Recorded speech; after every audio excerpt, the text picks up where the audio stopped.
Welcome back to my channel. Selamat datang kembali di channel ini dan terima kasih bagi kamu yang udah klik video ini dan jangan lupa klik tombol subscribe serta like-nya. Kalau ada komen silahkan tulis di kolom komentar. Dan bagi kamu yang menjalankan ibadah puasa, semoga puasanya lancar tanpa godaan apapun selama di bulan puasa ya, sampai nanti waktunya tiba untuk berbuka.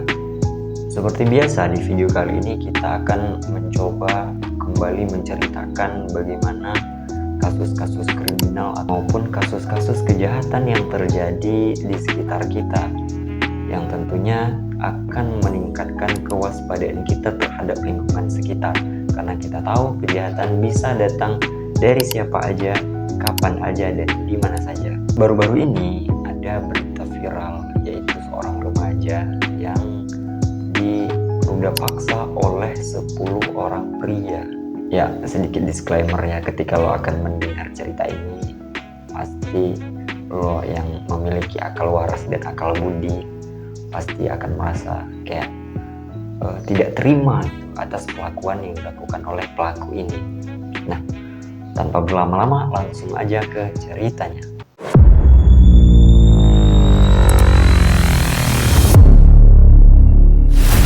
Kasus ini terjadi di Lampung Utara, di mana ada seorang remaja yang masih berusia 15 tahun. Kita misalkan aja namanya Putri. Mungkin kalau kita prediksi dia masih SMP lah ya, atau mungkin kelas 10 SMA. Yang penting dia ini masih dalam proses belajar gitu. Kasusnya si Putri ini udah disekap di sebuah gubuk selama 3 hari, dan ya nahasnya dia ini digilir secara bergantian oleh 10 orang remaja. Kasus ruda paksa ini awalnya bermula ketika Putri dijemput oleh pelaku utama, ya kita misalkan aja namanya di sini Dodo, dan itu terjadi pada tanggal 14 Februari tahun 2024. Kala itu Dodo mengatakan kepada Putri bahwa ia akan membawanya ke tempat bermain futsal. Dan ya mungkin Putri nggak curiga atas ajakan itu, akhirnya ia pun menyetujui dan ikut bersama si Dodo. Namun di tengah perjalanan si Dodo ini bukannya membawa Putri ke tempat futsal, namun Dodo membawa Putri ke sebuah gubuk yang berada di desa mereka.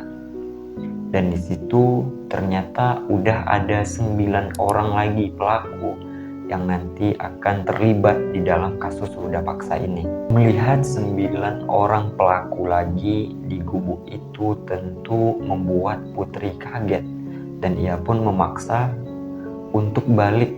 Namun Dodo menolak permintaan itu.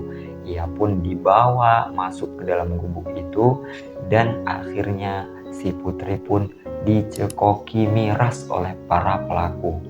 Dan di saat itu juga Putri diperkosa bergantian oleh para pelaku. Ya, yang pertama tentu dimulai oleh si Dodo, dan pelaku lainnya berperan untuk memegang Putri supaya ia tidak memberontak. Ya tentu selama 3 hari Putrinya menghilang, pihak keluarga pun pasti berinisiatif untuk mencari anaknya kemana ia selama ini gitu.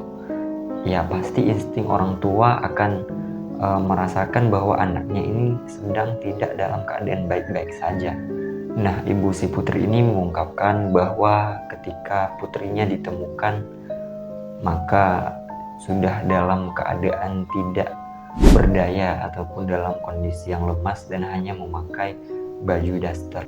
Dan ibu Putri juga mengatakan kalau misalnya anak saya tidak ditemukan juga pada hari itu, mungkin saya tidak akan pernah bertemu dengan dia lagi.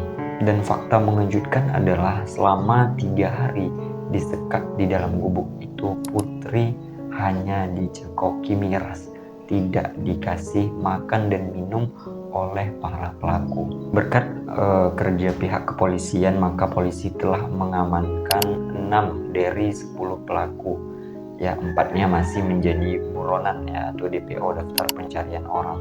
Karena ya ketika putri ini ditemukan, para pelaku ini buru-buru kabur. Jadi mereka berhasil melarikan diri, namun 3 dari 10 pelaku ini menyerahkan diri gitu. Sedangkan 3 lainnya ini ya ditangkap dalam proses pencarian.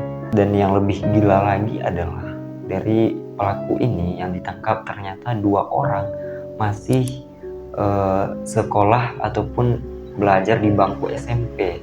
Nah, gimana ya orang ataupun anak yang masih SMP bisa berpikiran sekeji dan sebejat itu?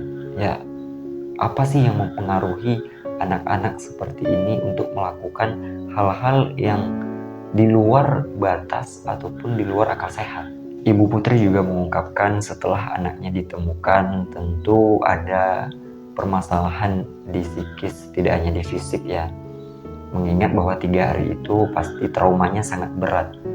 Dan Putri ini hanya ingin berdiam diri sendiri di kamar. Ya kadang Putri ini ketika diajak ngomong dia mau ngomong, namun ada kalanya dia hanya diam aja ketika ditanya.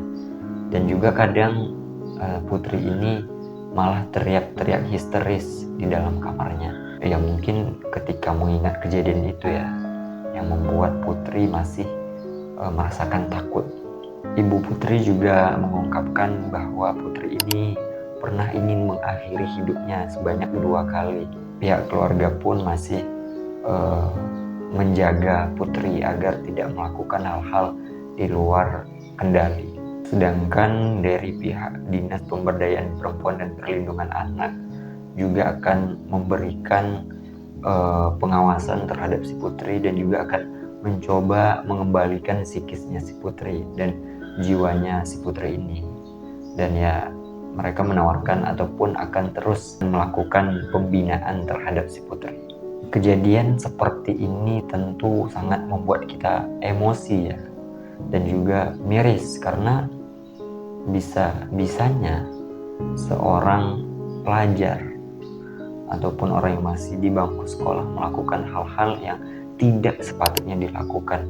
Dan pelajaran ataupun hikmah di balik peristiwa ini adalah ya dimanapun kapanpun dan ketika bersama siapapun usahakan terus berhati-hati dan waspada, karena kejahatan itu tidak mengenal usia, tidak mengenal tempat, dan juga tidak mengenal waktu.